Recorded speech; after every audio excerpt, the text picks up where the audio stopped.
if you're allowed in that race and you finish it, I don't know, you're superhuman or something.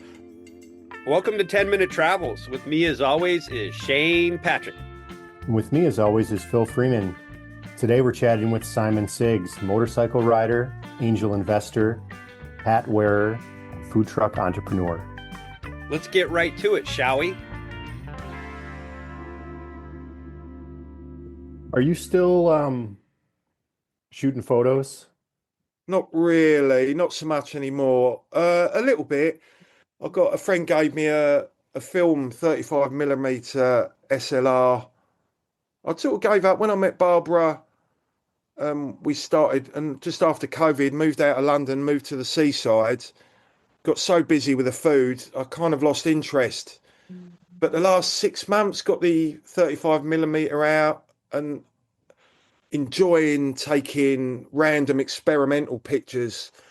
I enjoy trying to find atmospheric. There's a lot of mist. There's a lot of like old buildings and atmosphere here. This I'm looking at the sea out the window now. This is where the Romans came. This is where the Normans came. When it's misty, in the winter, especially with the trees and everything, like really old oak trees with the mist creeping round them, atmospheric stuff like that. But I'm still figuring the camera out. They're generally underexposed or overexposed, but even some of them I really like. So that's about it, Shane, really. I don't come home every night and spend hours editing. I'm not really interested.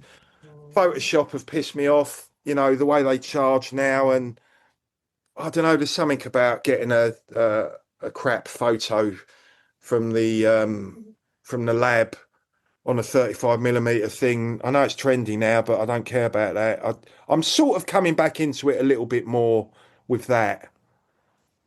What's a roll of film cost these days? Oh, £12. Oh, So gee. what's that? Yeah. $15. Do you remember what it used to cost? I remember when I was starting to try to get better at photography, thinking by the time you buy the film and pay for the developing and stuff, it's like it was basically $2 a trigger pull, you know? Oh. And so then I would be like, that's not worth $2. And I'd wait. And it took a lot longer to develop the skill because I was a cheap ass. But that's wise thinking though, because if you didn't care about that, yeah, it's a lot of money.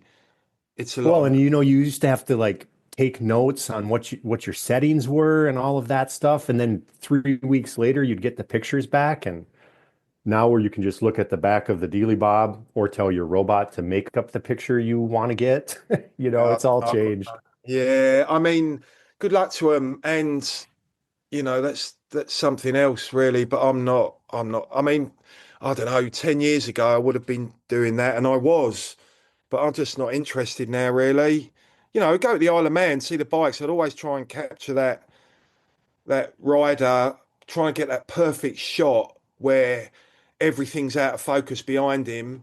His wheels are spinning out of focus, but his body and the fairing are in focus. I don't think I've ever done that after taking 6,000 photos over 10 years on the island. So I'd still have a go at that.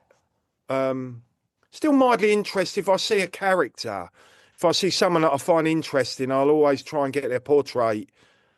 I don't know why. I find people interesting, not necessarily flamboyant people, but just someone that's interesting. And the cafe that we've got now, there's loads of them coming in, so it's quite exciting. That sort of triggered something in me. Yeah, getting all sorts coming in there.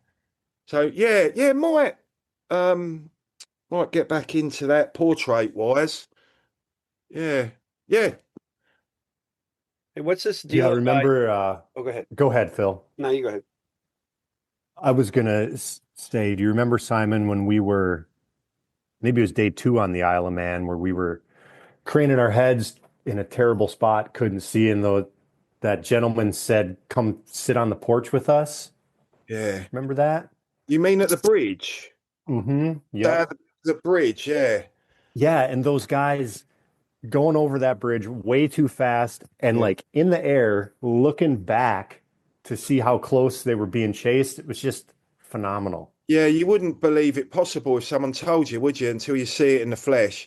Yeah, that was great. I remember because he'd set up all the wood in his front garden, like a little bit of scaffold. And we were like kings sitting on there, and all these poor sods next to us, where we were, looking at us with, with green eyes. We just had Yeah. the ideal view. Yeah. Yeah, I And think, that says so much about those people too, right? That they yeah, they invited us to a better spot yeah, they're for lovely they over didn't there. know us. No, they're lovely. They wanted us to have a good time. The good thing about the islanders in the Isle of Man, I'd say 99% of them embrace it. There's only a small percentage of them that leave the island for 2 weeks.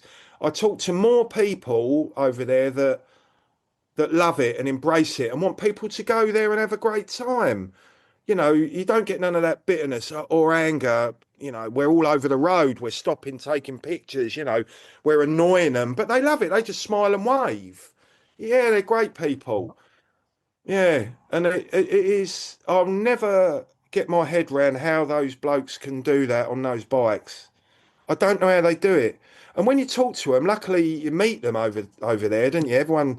Everyone's got a chance of meeting them, whether it's the back markers or the blokes winning. Who cares? Because they're just the same amount of bravery. They're all gladiators. You race that and finish in a decent time.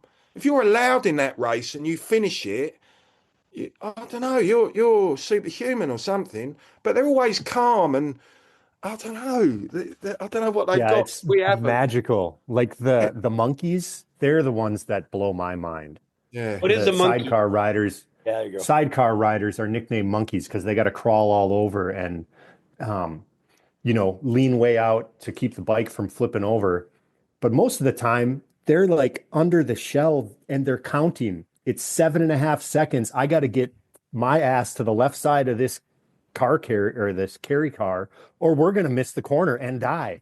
Yeah. And then you do that, and then you got to tuck back down and count some more. It's unbelievable. And that's over nearly 40 miles. What if you just suddenly drift off? What if you just suddenly see something over there, a spectator, you know, or something, and that's it. You've missed it. You can't catch up. So you've got that level of concentration. Yeah, that's all part of it, isn't it?